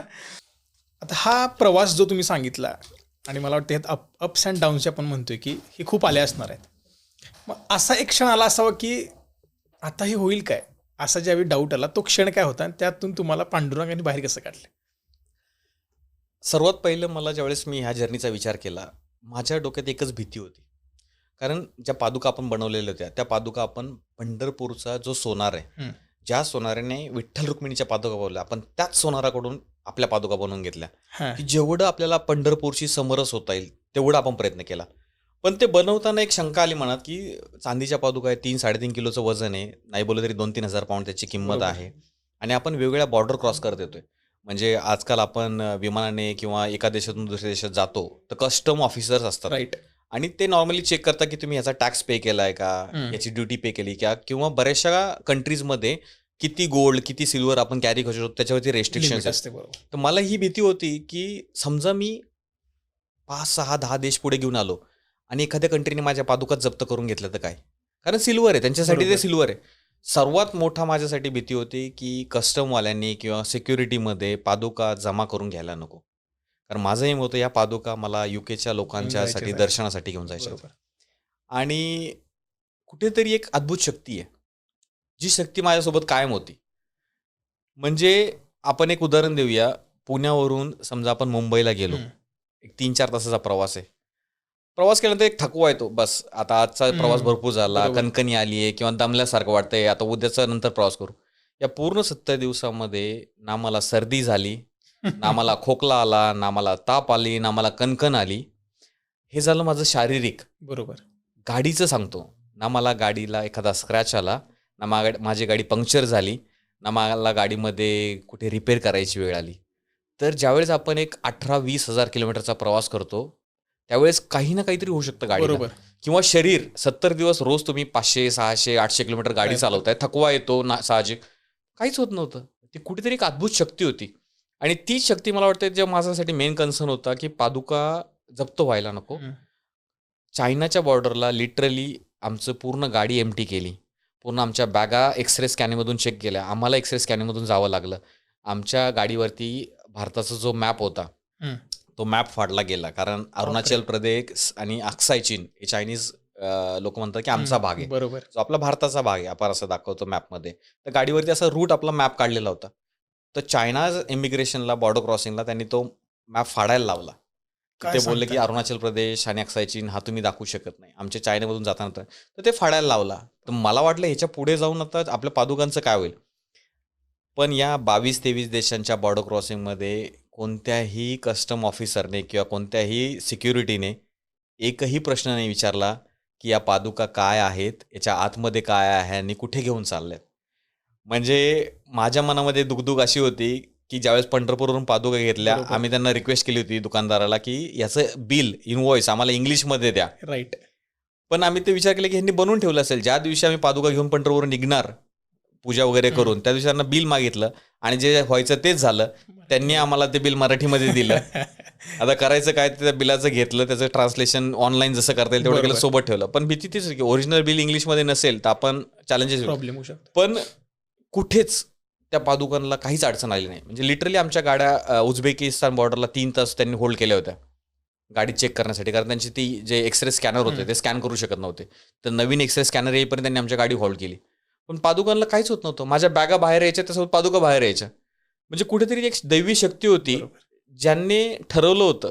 म्हणजे आपण फक्त नाममात्र आहेत या पूर्ण कार्यामध्ये. विठ्ठल रुक्मिणीने ठरवलंय की मला युकेला जायचंय आणि त्यासाठी जे काही लागणाऱ्या गोष्टी त्या ऑटोमॅटिक देवाने त्या ठिकाणी प्लेस केल्या. म्हणजे मला एक खरंच अनुभव सांगावासा वाटतो की मला जी अडचण यायची, की मला असं वाटायचं यार हा एक प्रॉब्लेम आता तयार झालाय, पुढच्या 24 तासात किंवा 48 तासात त्याला उत्तर असायचं. कोणी ना कोणी व्यक्ती यायचा आणि ते सॉल्व्ह करून निघून जायचं. म्हणजे हा एक अनुभव असा होता की अरे हे तर मी विचार केला, हा प्रॉब्लेम सॉल्व्ह झाला. मी ज्यावेळेस पंढरपूरवरून निघालो, मला माहितीच नव्हतं कोणत्या देशामध्ये लोक भेटतील, कुठे कार्यक्रम होतील. किर्गिस्तानसारख्या ऑश देशामध्ये 150 मुलांनी कार्यक्रम केला. आणि हे व्हायचं असं की already Instagram, Facebook, news through ते लोक कॉन्टॅक्ट करायचे, आम्हाला असं असं कार्यक्रम करायचा आहे, तुम्ही आमच्या शहरामधून येत आहे, आमच्यासाठी वेळ द्या. तर लोक ऑटोमॅटिक त्याला जोडले जायचे. ही तर खूप म्हणजे सोशल मीडियाची गोष्ट सांगतो. हं. एक भावनिक अनुभव सांगतो. जॉर्जियाच्या बातुमी नावाचं शहर आहे. छोटं शहर आहे. आपले मुलं MBBS करायला बरोबर. गेले तिथं. पादुकांचा कार्यक्रम झाला. इस्कॉन टेम्पलमध्ये एक मॅरिएट हॉटेलच्या मालकाला समजलं तो भारतीय आहे. हं. अमराठी पण भारतीय आहे. त्याला समजलं पादुका आलेत. तो बोलला, "नहीं, नहीं प्लीज़ मेरे यहाँ पे आ जाओ पादुका हं, हं. लेके क्योंकि मेरे लिए बहुत भाग्य का क्षण होगा." तर मॅरिएटमध्ये आपल्या पादुकाचा त्यांनी कार्यक्रम केला. पूर्ण हॉटेलच्या गेस्टला बोलावलं. कार्यक्रम संपल्यावरती मी हॉटेलवरती गेलो आणि एक 5-6 मुलांचा ग्रुप मला हॉटेलवरती भेटायला आला. हं. आणि ते बोलले, "आम्हाला पादुकांचं दर्शन घ्यायचं." दर्शन वगैरे झालं आणि मुलं निघाली. कारण मला दुसऱ्या दिवशी टर्कीसाठी निघायचं होतं बरोबर. सकाळी 7-7:30ला. एक मुलगी परत आली माघारी आणि तिने विचारलं, "माऊली, मी एक प्रश्न विचारायचा होता." म्हणलं, "बोल ना." तुम्ही आता भारत सोडून जवळपास एक 30-35 दिवस झालेत. हं. तुम्ही तुमचे कपडे धुवायचं काय करता?" म्हणलं, साहजिकच प्रश्न आहे. हिच्या मनात आलाय. बरोबर. कारण रोज प्रवास करतो आपण. होय. म्हटलं, "अरे जिथे जागा भेटेल." चायनामध्ये पर्टिक्युलरली प्रत्येक हॉटेलमध्ये ना लॉन्ड्री सिस्टम होती. म्हणलं तिथे मी कपडे धुवायचो. काही ठिकाणी हॉटेलच्या कॉम्प्लिमेंटरी सर्व्हिसमध्ये, काही ठिकाणी पेड लॉन्ड्री आणि बरोबर. जिथे काही नसेल तर आपण हाताने धुवायचं. बरोबर. ती बोलली, "माऊली, मी एक काम करू का? आज तुमचे सर्व कपडे मला द्या. मी ती घरी घेऊन जाते.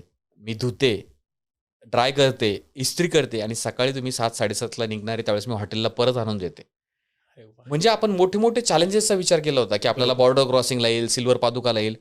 पण ज्यावेळेस तुमचे कपडे 70 दिवसाच्या प्रवासामध्ये लॉन्ड्री करावं लागते, ती एक मुलगी बातुमीसारख्या शहरामध्ये तुम्हाला विचारते, तर मला त्या मुलीचं कौतुक करावंसं होय. वाटतं. पण मला असं वाटतं, की जी मी परत-परत सांगतो, आपली मराठी संस्कृती, आपली जी परंपरा आहे, आपली जी बरोबर. शिकवण आहे, त्या मुलीच्या आई कौतुक करावं लागतं, की त्या मुलीच्या आई आपल्या मुलांवरती हे संस्कार केलेत, बरोबर. की आपला भारतातला एक वारकरी जो परदेशात पादुका घेऊन निघालाय, तो आल्यानंतर फक्त पादुकांचं दर्शन घेऊ नका, तर त्याला लागणारी जी गरज आहे, जी वारकऱ्यांची आपण सेवा करतो, थकलेल्या वारकऱ्यांना अन्नदान करतो किंवा ज्या परीने सेवा करतो, ती त्या जॉर्जियासारख्या देशामध्ये येण्याची भावना त्या मुलीच्या मनामध्ये आली. तर मला असं वाटतं त्या आई-वडिलांचे आभार आहेत आपल्याला आणि ह्या आपल्या महाराष्ट्रीयन कल्चरचे आभार आहेत, की आपण देवाला तर मानतो, पण आपण माणसा-माणसामधला जो देव आहे, ते देव शोधण्याचं जी शिकवण आपल्याला दिली गेली आहे, ही शिकवण आपल्याला भारताबाहेर घेऊन जायची. कारण आजकालचं जर तुम्ही युग पाहिलं, सगळीकडे वॉर सुरू आहेत, कॉन्फ्लिक्ट सुरू आहेत, एका बॉर्डरमधून दुसऱ्या बॉर्डरला जायचं म्हणजे विचार करतोय.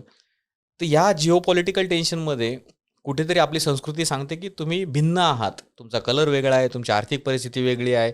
पण ज्यावेळेस तुम्ही पांडुरंगाच्या दिशेने चालता, त्यावेळेस तुम्ही सर्व एक असता. आणि तुम्ही एक का असता, तर पंढरपूरला जाताना जे काही लाखो वारकरी असतात, सगळ्यांचं दर्शन होत नाही. काही ठराविक वारकऱ्यांचं दर्शन होतं, काही लोकं कळसाचं दर्शन करून परत येतात. बरोबर. पण असं म्हणतात, की वारीमध्ये चालताना पांडुरंग हा तुमच्यासोबत असतो. त्यामुळे पंढरपूरला जाऊन तुम्हाला दर्शन घ्यायची गरज नाहीये. हं, हं, हं. तर तुम्ही पांडुरंग तुमच्यासोबत असतो म्हणजे काय? तर तुमच्यासोबत जो आजूबाजूला चालणारी माऊली आहे, बरोबर. त्या माऊलीच्या हृदयात पांडुरंग आहे. तुम्ही तो पांडुरंग शोधा. ही छोटीशी संकल्पना 750 वर्षापूर्वी कोणी खूप काही एज्युकेटेड लोकं नव्हते. त्यांनी ही संकल्पना शोधली आणि ती अजूनपर्यंत पुढे चालली आहे. आणि आता जाणवतंय, की जर आपण प्रत्येकाच्या मनामधला देव ओळखला, त्याला प्रेम दिलं, त्याला रिस्पेक्ट दिला, तर हे युद्ध वगैरे काही होणार नाहीयेत किंवा डिप्रेशन येतं, आत्महत्या होतात, बरोबर. एकमेकाचे खून होतात. हे कुठेतरी थांबू शकतं. तर मला वाटतं खूप साधेपणाने हे आपल्याला शिकवलं गेलेलं आहे. डोळ्यात पाणी आलं माझ्या खरंच. आता जसं तुम्ही आत्ताची पिढी आपण म्हणतो, तर आम्ही पण त्याचाच भाग. युवकांकडे स्पीड आहे, सक्सेस आहे. पण कुठेतरी ती शांतता, स्थिरता, जसं तुम्ही मगाशी म्हणला, की डिप्रेशनसारख्या गोष्टी, हे कुठेतरी मला वाटतं थोडंसं मिसिंग आहे. मग पांडुरंग असू दे किंवा ह्या वारीमधून आज आमच्यासारख्या तरुणांनी काय शिकलं पाहिजे तुम्हाला वाटते? मला असं वाटतं की प्रत्येकाने आपल्या आयुष्यात एक ध्येय घेऊन आपण पुढे येतो. मला हे शिकायचं आहे, ह्या याच्यामध्ये मला डिग्री घ्यायची आहे, पुढे जाऊन मला ही नोकरी करायची आहे किंवा व्यवसाय करायचा आहे, मला ही गाडी घ्यायची आहे, हे घर घ्यायचं आहे. हे प्रत्येकाचं आपापलं स्वप्न आहे आणि ते आपण साकार केलंच पाहिजे. पण यासोबत ना आपल्याला गोष्टी शिकवल्या गेलेल्या आहेत, की 2 प्रकारच्या लाईफ असतात. फिजिकल लाईफ म्हणजे तुमचं शरीर सुदृढ ठेवा आणि तुमचं फायनान्शियल लाईफ. पण याच्या व्यतिरिक्त 2 अजून इम्पॉर्टंट लाईफ आहे, ज्या आपल्याला कधी शिकायला भेटल्या नाहीत. एक म्हणजे सोशल लाईफ. हं. WHO सांगितलं गेलेलं आहे, की तुम्हाला जर आयुष्यामध्ये हॅप्पी राहायचं आहे, तर तुमच्यासाठी पैसा, फिजिकल हेल्थ हे सेकंडरी आहे. Very first is your social life. बरं. जर तुम्ही रोज एक्सरसाइज करताय, रोज हेल्दी डाएट खाताय, रोज तुम्ही 1000 पुस्तकं वाचताय, तरी पण तुम्ही हॅप्पी नसणार आहे. द मोमेंट तुम्ही सोशली ॲक्टिव्ह होता, 10 लोकांशी जाऊन बोलता किंवा एका मित्राला जाऊन गप्पा मारता, त्याच्यातून तुमचा जो थकवा आहे, तुमचं जे माइंडचं फ्रेशनेस आहे तो वाढतो. सोशल लाईफबद्दल आपल्याला बोलणं गरजेचं आहे की सोशली ॲक्टिव्ह राहा. आता काय झालं की टेक्नॉलॉजीमुळे आपण सगळे मोबाईलमध्ये अडकलोय. बरोबर. गप्पा मारायला बसलो तरी मोबाईल चालत बसतो. तर सोशली ॲक्टिव्ह होणं खूप गरजेचं आहे, कारण social health is very important, जी की आता हळूहळू कमी व्हायला लागली आहे. आणि दुसरी गोष्ट म्हणजे स्पिरिच्युअल हेल्थ. हे 4 क्वाड्रंट आहेत: physical health, mental health, social health आणि स्पिरिच्युअल हेल्थ. तर फिजिकलवरती आपण लक्ष देतो, जिम वगैरे, एक्सरसाइज, योगा वगैरे करतो. मेंटल हेल्थ पण कोविड नंतर बऱ्यापैकी त्याच्यावरती फोकस झालाय. सोशल हेल्थ आणि स्पिरिच्युअल हेल्थ याच्यावरती कॉन्सन्ट्रेशन आजच्या घडी करणं गरजेचं आहे. बरोबर. सोशल का, तर हे इंटरनेटमुळे काय झालंय, सोशल मीडिया, सगळं सोशल मीडियावरतीच आपण हॅपी Right. दाखवतो. पण रिअल लाईफमध्ये लाईक्स, सबस्क्राईबमुळे तुम्ही हॅपी नाही आहेत. बरोबर. त्याचं कधी उत्तर पहा. ज्याच्या व्हिडिओजला जास्त सबस्क्राईब आहेत, जास्त लाईक्स आहेत, मला असं वाटतं तोच त्याच्या लाईफमध्ये सर्वात डिप्रेसिंग माणूस आतून असतो. तो खरा आनंद तो शोधत असतो बरोबर. आणि त्याला वाटतो तो खरा आनंद शोधण्यासाठी. तर मला असं वाटतं खरा आनंद शोधण्याचा तुम्ही प्रयत्न चालू ठेवा. तो आयुष्यात कधी ना कधी तुम्हाला भेटेल. एक असतो चिर आनंद आणि एक असतो आनंद. हम्म. चिर आनंद जो आहे ना, तो लाईफ टाईम राहतो. जो मला ह्या जर्नीमध्ये आनंद भेटला, हम्म. तो पूर्ण लाईफसाठी, ही माझ्या बरोबर. आयुष्याचे मागे वळून पाहिलं तर एक समाधान आहे. बरोबर. तो शोधायचा प्रयत्न करा. तो तुम्हाला देवामध्ये दिसेल, तो तुमच्या कामामध्ये दिसेल, तो तुमच्या नातेवाईकामध्ये दिसेल, एखाद्या कार्यामध्ये दिसेल. तो करायचा प्रयत्न करा, त्याच्या मागे लागा. आणि spiritual life is very important. मी असं म्हणत नाही तुम्ही खूपच देवदेव करा किंवा एका देवाला फॉलो करा. हे पहा, पांडुरंग आहे, कोणतरी एक आपल्याला दिशा दाखवणारा माणूस लागतो. तो कोणीही असू शकतो. विठ्ठल असू शकतो, तुमचा अल्ला असू शकतो, जीसस असू शकतो, बुद्ध असू शकतो, शिवाजी महाराज असू शकतात. तो कोणी असू द्या, पण एक तुम्हाला आयुष्यामध्ये पॉझिटिव्हिटी देणारा व्यक्ती पाहिजे आणि त्या व्यक्तीकडे जाऊन चाललं पाहिजे. आता पांडुरंगाची निवड का केली मी, हम्म. तर भोळा पांडुरंग आहे. तुम्ही जर पांडुरंगाची मूर्ती पाहिली ना, तर त्या देव एक असा आहे, विष्णूचा अवतार, ज्याच्याकडे कोणतंच शस्त्र नाही आहे. बरोबर. बाकीच्या विष्णूच्या अवतारांच्या हातामध्ये शस्त्र आहे. दुसरी गोष्ट, हाच एक असा देव आहे ज्याच्या डायरेक्ट पायावरती आपण डोकं ठेवू शकतो. हम्म. बाकी देवांना आपण लांबून हात जोडतो. बरोबर. तिसरी गोष्ट म्हणजे, पांडुरंगाला जाताना तुम्हाला होम हवन, नवस, हम्म. कोंबडं कापायची गरज नाहीये किंवा तुम्हाला काही खूप काही करायची गरज नाहीये. पंढरपूरला आजही तुम्ही गेले, पांडुरंगाचे भक्त आजही 11 रुपये, 21 रुपये, 51 रुपयाची पावती फाडतात. हा साधेपणा आहे बरोबर. की माझ्या देवाला मी काहीतरी देतो. तो साधेपणा आहे पांडुरंगाकडे. आणि सगळे देव वेलकम आहे. जसं मी बोललो, लहान थोर, काळा गोरा कोणीच नाही, सगळे माऊली आहेत. आणि चौथी गोष्ट सर्वात महत्त्वाची पांडुरंगाची, म्हणजे तो भक्तासाठी विटेवर थांबलाय. बाकीचे देव आहेत ना, भक्तांची वाट पाहत आहेत, माझ्याकडे या. हा. हा एक देव असा आहे, कमरेवर हात ठेवून विटेवरती भक्त पुंडलिकासाठी थांबलाय. तर पुंडलिकासारखे आपण लाखो भक्त आहेत. बरोबर. आपला पांडुरंग आपल्यासाठी हा कायम उभा आहे. आणि मला असं माझा अनुभवातून सांगतो, म्हणजे तुम्ही श्रद्धा माना किंवा अंधश्रद्धा माना, तुम्ही देवाकडे काहीच मागू नका. फक्त एक भाव ठेवा की देवा, मी तुझं प्रार्थना करतोय, तुझी श्रद्धा करतोय, आणि मला माझ्या हातून जे काही चांगले कर्म होतील त्याच्यावरती फक्त तुझं बळ राहू दे. तर मला असं वाटतं की तो आपल्या मागे उभा आहे आणि तो देव कमरेवरती हात ठेवून वाट पाहतोय की मी आहे बिंदास, तू लढ, माझा कमरेवरती हात आहे, मी तुला पाहतोय. तर म्हणून हा पांडुरंग आहे. तर मला असं वाटतं की आजच्या पिढीने तेच करायचंय.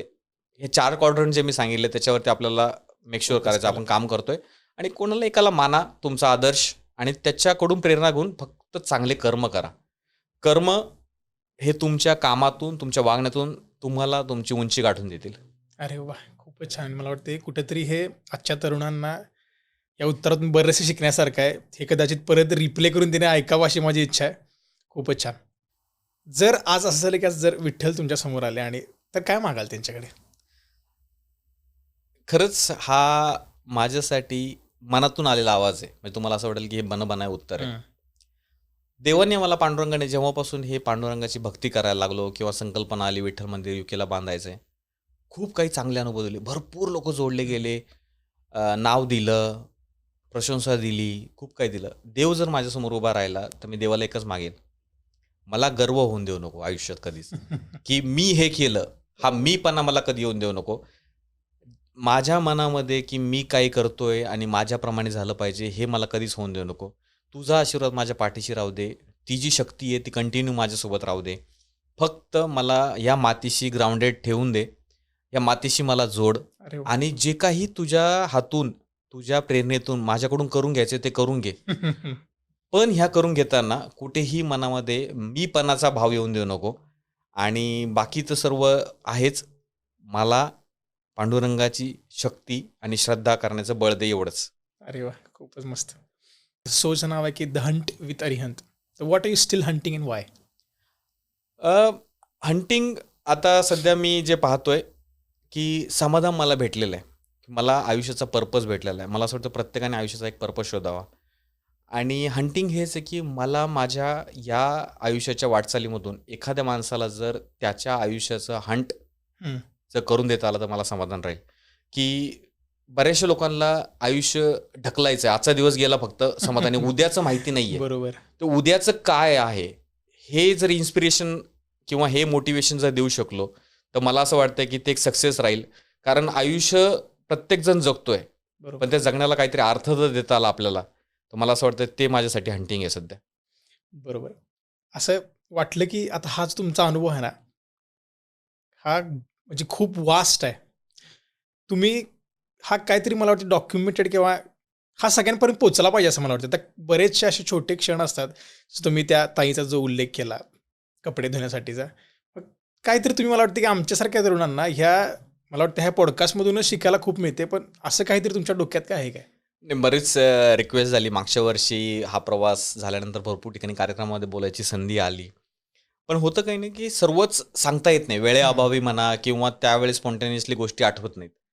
सांगण्यासारखं खूप काही आहे. तुम्ही मला जर एका देशाचं नाव सांगितलं, मी त्या देशावरती 1 तास बोलू शकतो. बरोबर. एवढं काही सांगण्यासारखं आहे. पण सगळं सांगता येत नाही. तर मला तुमच्यामार्फत एक आनंदाची गोष्ट सांगावीशी वाटते, की मी आता पुस्तक लिहायला घेतलंय अरे वाह! आणि त्या मुद्दाम त्या पुस्तकाचं नावच ठेवलंय ग्लोबल वारी. की जी मस्त. वारी आपण ग्लोबली करतोय. आपला ग्लोबलायझेशन, टेक्नॉलॉजीचं झालं, हं. कम्प्युटरायझेशन झालं, पण आता आपल्या पांडुरंगाचं ग्लोबलायझेशन आपण करतोय. आणि त्याचं ग्लोबल वारी म्हणून पुस्तक लिहायला घेतलंय आणि ते ग्लोबल वारी पुस्तक या वर्षीच्या आषाढीच्या अगोदर पब्लिश करायचं आहे. अरे वाह! जेणेकरून ज्या ग्राहकांना, ज्या विठ्ठल भक्तांना आपल्या या पूर्ण जर्नीबद्दल समजलेलं नसेल, त्यांना आपण या पुस्तकामार्फत पोहोचण्याचा प्रयत्न करतोय. आणि ही जी ग्लोबल वारी आहे आपल्याला जगाच्या कानाकोपऱ्यात घेऊन जायची आहे. साधेपणा, समर्पण आणि प्रेम याचा जो संदेश आहे तो सगळ्यांपर्यंत पोहोचवायचा आहे. बरोबर. खूपच छान. आणि एक छोटीशी मला विनंती करायची होती, की मला वाटतं ते वेळेचं लिमिट असल्यामुळे हा पॉडकास्ट एक टिप ऑफ आइसबर्ग आहे. म्हणजे थोडक्यात तुमच्या अनुभवांची एक हायलाइट आहे. जर आपण आपल्या यूकेच्या प्रेक्षकांसाठी एक लाईव्ह मराठी पॉडकास्ट ठेवला, की जिथं हेच अनुभव पण डिटेलमध्ये. आता कसं होतं, की जसं मी तर म्हणलं, की टाईमचं रिस्ट्रिक्शन आणि थोडेफार आपले जे प्रश्न आहेत. पण मला असं एक पॉडकास्ट करायची इच्छा आहे, की ज्यात तुम्हाला काय अनुभव शेअर करायचे आहेत, ते मला ऐकायचे आहेत आणि ते लोकांपर्यंत पोहोचवायचे आहेत. कारण की ही जर्नी जितकी वाटते तेवढी सोपी नाही आहे. जसं तुम्ही म्हणला, की प्रत्येक देशातले प्रत्येक डिफिकल्टीज आहेत आणि कुठेतरी हा पांडुरंग तुमच्या सोबतच होता. त्यामुळं आज हे इतक्या मोठ्या लेव्हलला झालं असं मला हरकत नाही. मग मला असं वाटतं एक Google लिंक खाली मी देतो. जर आपल्याला प्रतिसाद मिळाला, तर आपण ह्या गोष्टीचा विचार करूया. अशी एक माझी छोटी तुमच्याकडे विनंती आहे. नाही, नक्कीच आवडेल मला अनुभव शेअर करायला. कारण जसं मी सांगितलं, की मला ते त्या देशामध्ये गेलो, की मग हं. मला सांगायला बरोबर. जास्त आठवतं. वेळेअभावी आपण प्रत्येक गोष्ट सांगू शकत नाही. पण येस, नक्कीच जर आपल्याला लाईव्ह लोकांशी हं, चर्चा करता आली, तर मला नक्कीच आवडेल. भरपूर लोकांनी ही रिक्वेस्ट पण केलेली आहे. हं. बोलताना हे पण होतं, की भरपूर लोकांच्या डोळ्यातून अश्रू पण येतात. बरोबर, असे भरपूर इमोशनल क्षण आहेत, की लोकांनी रडत-रडत मला सांगितलेले त्यांचे अनुभव. तर ते सांगणं खूप गरजेचं आहे, कारण त्याच्यातून आपल्याला प्रेरणा भेटते. बरोबर. आयुष्य जगण्याचा एक मार्ग भेटतो. तर नक्कीच आपण असा एखादा जर लाईव्ह शो करता आला तर करूया. चालेल आणि सगळ्यांना आभारी आहे आत्तापर्यंत तुम्ही पॉडकास्ट हा बघितल्याबद्दल आणि जर तुम्ही यूकेमध्ये असाल, तर हे नक्की शेअर करा आणि खालच्या लिंकमध्ये तुमचा इंटरेस्ट रजिस्टर करा आणि आपण ह्याच्यावर नक्की विश्वास करू. आत्ता कोणतेही आश्वासन आम्ही देत नाही. जर योग्य प्रतिसाद मिळाला, तर नक्की आपण असं काहीतरी लवकर करण्याचा प्रयत्न करू. चालेल. थँक सो मच आणि तुम्ही खरंच वेळ दिला आणि हा आजचा मला हेच कळत नाही, की मी पॉडकास्ट घेत होतो की ऐकत होतो. त्यामुळे खूप खूप तुम्हाला शुभेच्छा आहेत आणि कायम मी सुद्धा माझ्याकडून जे काही कॉन्ट्रिब्युशन होईल यासाठी मी करणार आणि थँक सो मच. रामकृष्ण. धन्यवाद. रामकृष्ण हरी.